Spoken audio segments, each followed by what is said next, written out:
Now, I have an Urnfield riveted handled sword in one hand, and in the other I have a Wilburton sword, which is a little bit shorter, but hardly significantly, but quite a bit lighter. This one came out as £1.25, I think it was, and I have to say, this feels amazing in my hand. This really wants to do this movement very, very quickly, and it's got a smooth blade. These swords have all been made by casting in a mould, but then the edges have been hammered.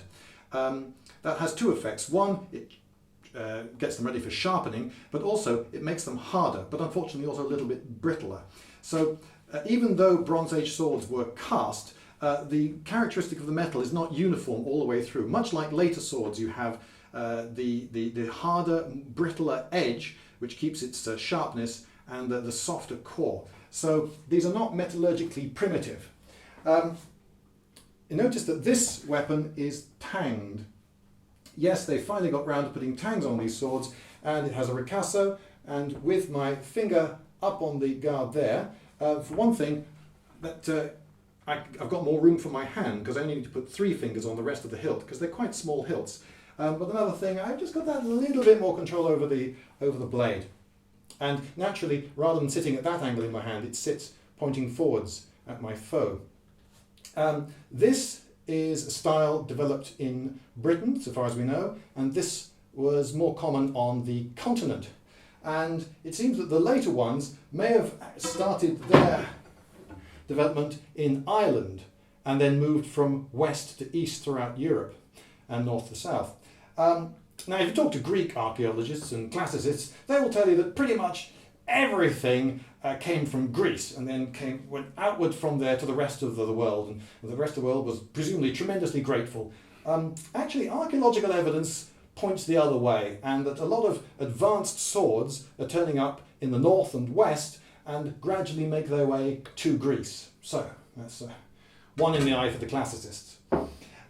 This later sword, it's quite a bit longer, and we're back up to £2 again, so still not a very heavy sword, and yeah, it feels good. Now this is a replica, of course, all these are replicas. I have handled real Bronze Age swords, which are still sharp thousands of years after they were made, and I'm disappointed to report that when you pick one up, there isn't a sort of a moment. You don't feel a sort of, it is old and magic. It feels like a lump of metal, I'm afraid. These replicas have been made with an eye to getting the alloys just right, so they should behave pretty much like their ancient, Bronze Age predecessors. So this one is the Ewart Park sword, and I'll be showing you, I'm going to show you now.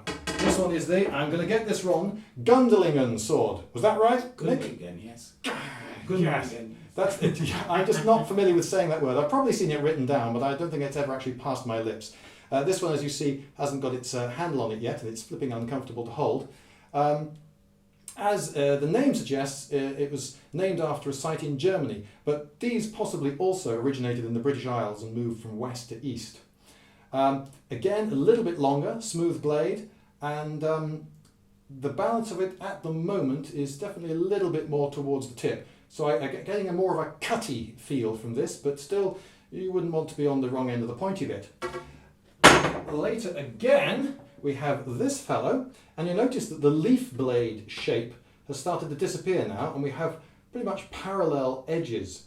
And this may remind you, also because of the shape of the pommel, of a Roman spatha, and we have every reason to believe that this is the ancestor of that sword. The Romans didn't invent the spatha, they nicked it off various other people like the Celts and Iberians. So there you go. Bronze Age swords, they're brilliant!